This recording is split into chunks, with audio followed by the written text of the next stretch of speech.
Wisdom Wednesday.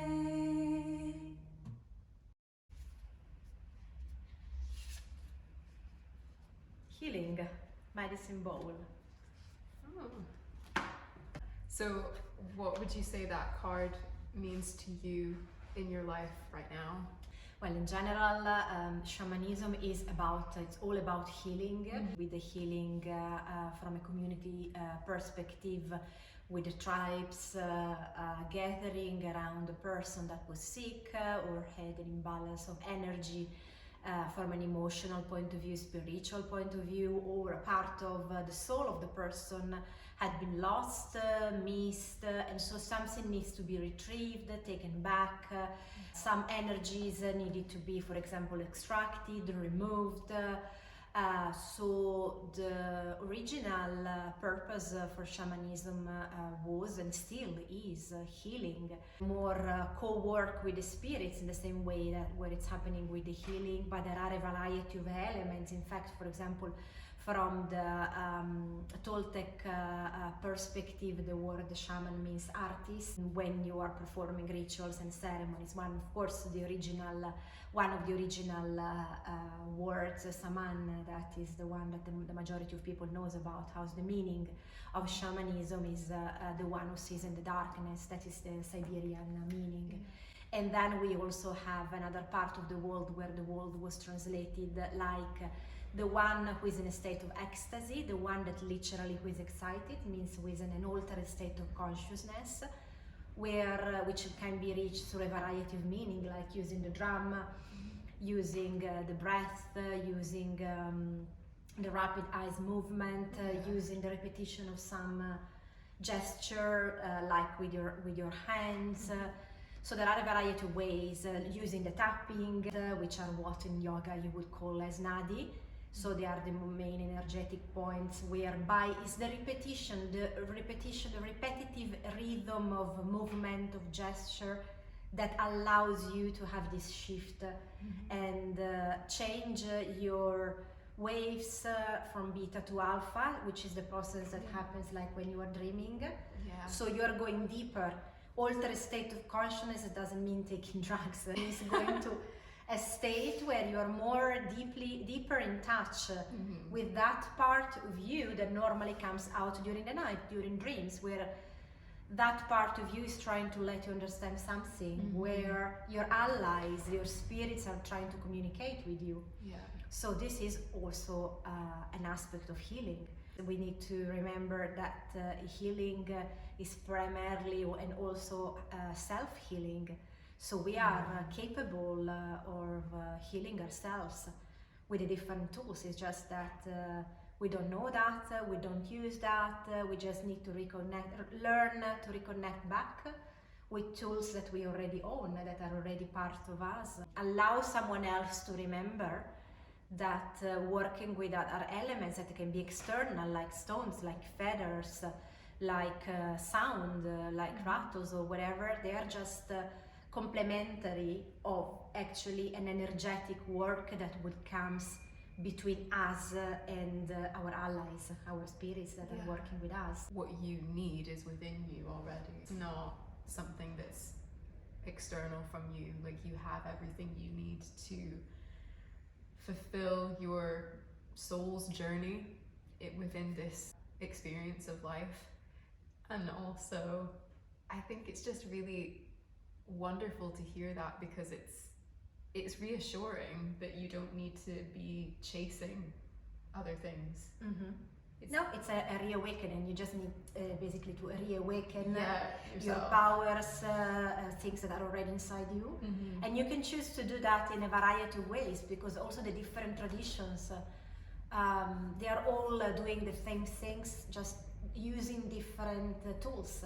So if one tradition decide to use a ritual to heal the fact that you need to extract or cut something, like the cutting of cords or whatever, or another tradition has a practitioner working on you and doing the same process, the result is the same. You're just coming from a different way, in a different way. But the result is the same. Of course, it requires your cooperation, your self-acceptance, as your intention at the beginning. You need to allow others that work with you, or allow yourself, or allow the spirit to work on you. You need to open your space. And I think being ready for healing, you're never going to be completely ready for healing, I don't think. Like, the work for healing is always going to be hard. It's never going to be a completely smooth journey. Then what is important after a healing process is that you take this integration time. It's a time where you integrate the energy that has worked on you, and a time where you take time for yourselves too. You just need to allow between some hours and many months. You don't know, you just need to be open. Your daily life with this new release that has happened just need to merge together in a natural way. Just like the process of a source of water that is going on a rock. Yeah. Slowly it's changing the shape of the rock. Yeah. It doesn't happen with the first flow. Yeah. It's a process that is slow. It's And so- there, eventually, if you admire what happens, the magical work that a river is able to do. It's so important to just show up. It doesn't even matter necessarily how long you do it for, but the most important thing is that you do the work. Because I think a lot of people hold themselves to this like high standard of, I meditated for an hour yesterday and I don't have time to meditate for an hour today. Like, there literally is no time in my day to do this. But it's better that you even do 5 minutes, 10 minutes. One minute, fine. one breath. Yes, exactly. Yeah. You close your eyes, you take a breath, fine, that's a meditation. You still have taken a pause, a break. Because it's integrating that action of stepping into meditation. It's not the meditation itself, like it can be, but I feel like that's at a deeper It's the start. level. It's the start it's the starting of point. creating a habit. Yeah, you're trying to make that the habit. It's the start of creating the automatic pilot for which you create a habit, so that then you automatically will sit down or will stop on the bus for 1 minute and you close your eyes. Then eventually, of course it will build, but and then you will see that if you spend that hours, it make a huge difference to your whole day, and facilitate and familiarize, because the word meditation means familiarizing with something. Yes. So it means familiarizing with a habit that starts from 1 minute. Mm-hmm. And that's a process of healing, because you decide that you are going to heal a bad habit or a habit of lack.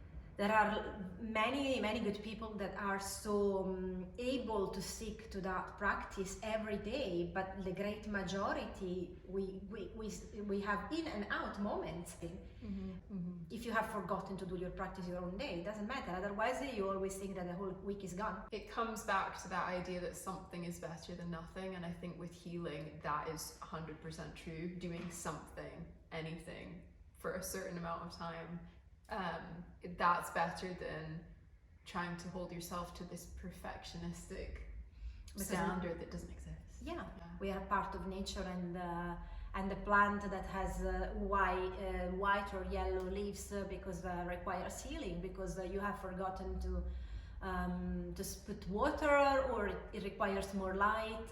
It's beautiful in the same way with all the different elements. Well, we want a plant to be perfect, but it's perfect in the same way we are. We have all our weaknesses in our body, in our soul too. That's why that we're perfect in the same way. I think that's a really lovely comparison. Spring is coming, and you sort of see the kind of resurgence after winter and how beautiful everything is. But nature is not perfect, and as you say, we are a part of nature, but we hold ourselves to this idea that we should somehow be this perfect human. I think the beauty is in the fact that we're not perfect. Absolutely. That's why, for example, from the Japanese shamanic perspective, they would not even allow to admit the fact that is there really exists something, does it really exist something that can be harmful in nature? Because the definition of what is bad and what is harmful comes from us, from their perspective. We decide, we label, but in nature, nothing is bad, nothing is negative. It just is. Exactly. So we don't need, from their perspective, we don't need to remove anything. We just need to realign, or so rebalance the rhythm, the natural rhythm of what is inside you. And then maybe, of course, there are elements that needs to be cut in a different process.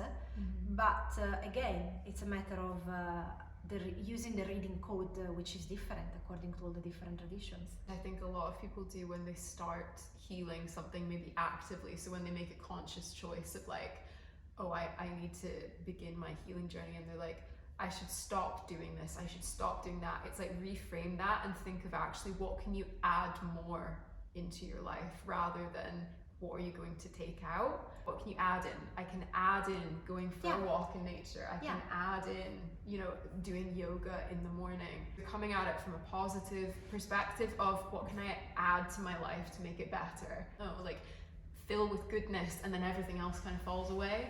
Because you're focusing on the goodness, if that makes sense. Yeah, I mean, it's healing also through the process of words, hacking our minds, so changing, and that has a massive influence on the way of we are approaching reality in creating a poetic mind, and the way we face also bigger situations, bigger challenges. Because it starts that automatically we have a challenge and we transmute that to a positive opportunity of learning. So what would you say is really helping you right now with your own healing work that you're doing? Acceptance. Yeah. Acceptance of imperfection, acceptance that it takes the times it takes. It takes, of course, discipline, but also forgiveness for those times where you are a human being and you are simply desisting from your own usual habits, because it happens to all of us. So forgiveness starts from ourselves first. Healing is being on a journey, learning constantly from other people. Is never considering yourself arrived at the top of a process, of a journey where there is always something new to learn, something that can also place in discussion your beliefs, not necessarily because you have come from a tradition you need to defend and being in that tradition in your life. At some point you don't go against that, but you integrate that, and that's part of the healing process too. If someone was beginning their healing journey right now at this very moment while they're watching this video, what would you say to them at the beginning of their journey? Maybe they've made a conscious choice to start healing something in their life. Having an intention, a powerful intention at the beginning, and ask the universe to send to them the best person that can help them. I wouldn't recommend one tradition or the other one. You need to be reached, or you need to reach the person that is the right one for you in this moment, which doesn't mean necessarily that the person is doing on you one sort of healing or the other one, but you need to meet that person, because that maybe that person is saying a couple of words that would need another trauma or something that will trigger another element in yourself. Everything can be healed. It will take time, but everything can be healed. Because I think it is easy. We were talking about this before we started filming. I was saying that in the world today, it's easy to kind of lose faith a little bit in that hope when you feel so overwhelmed by the amount of awful things, honestly, that go on in the world. To kind of guard your heart and guard your light and just keep that going, because that will spread, and it will, you know, having that in the world is better than not having it. It's never too late to be healed, and then the more you are incorporating and developing light inside you, the more your light can heal others without you doing anything. But your light, the light that you emanate, reached others from your heart. Just by talking to a person next to you, to a neighbor, you can heal that neighbor without doing anything, but with the love that comes from your heart. Because you are full of hope. So you're full, even if you have your own journey, your own inner mess, your own inner issues, it doesn't matter, but you are full of hope. So you are emanating that light, you're spreading out those sparkles of hope to others, to positivity to others, and the others can be inspired from you. Exactly. Maybe your presence is calming down, or needs to fire up, because sometimes people needs to be energized, not necessarily calm. It's just like saying, okay, for this life I'm done. Nothing else, nothing more can be done. So this life went like that. It's not over yet. Yeah, exactly. You can change entirely your life in the next minute by the Yeah. fact of deciding that, and that will allow all the forces of the universe to co-work Yeah. for the next stage to happen. Yeah. So that sort of passive way of acceptance is absolutely something that is that doesn't work, and it Yeah. also has a negative influence on other people, Yeah. because it's just like where you don't see any horizon, when you don't see any light over the border in the landscape that is a little bit far away from you, Yeah. where there are no perspective, where there are no dreams, where you're so much with your feet on the ground that you're barely digging a hole, Yeah. and you don't allow yourself to see more than that. There's a lot of people that have kind of already given up, Yes. and they don't yes. even realize that they've given up. Yeah, exactly. You are just wasting so many opportunities that could come to you because you don't allow yourself to open the door, place down the shutter. Yeah, and then you keep passing, you're following lives, you're following years on focusing about the fact that this life didn't work, and then for which reason? Because you were unlucky.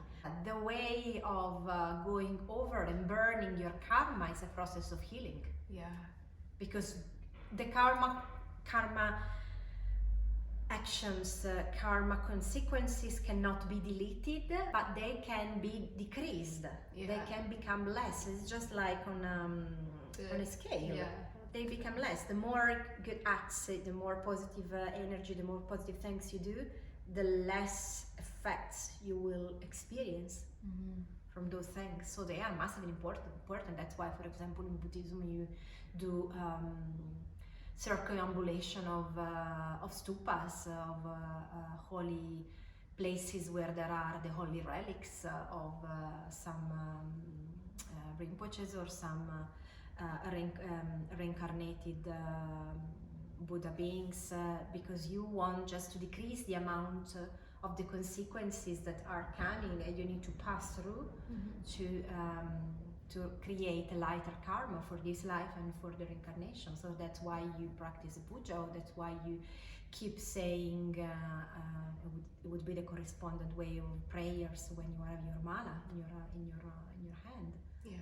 So everything can be changed.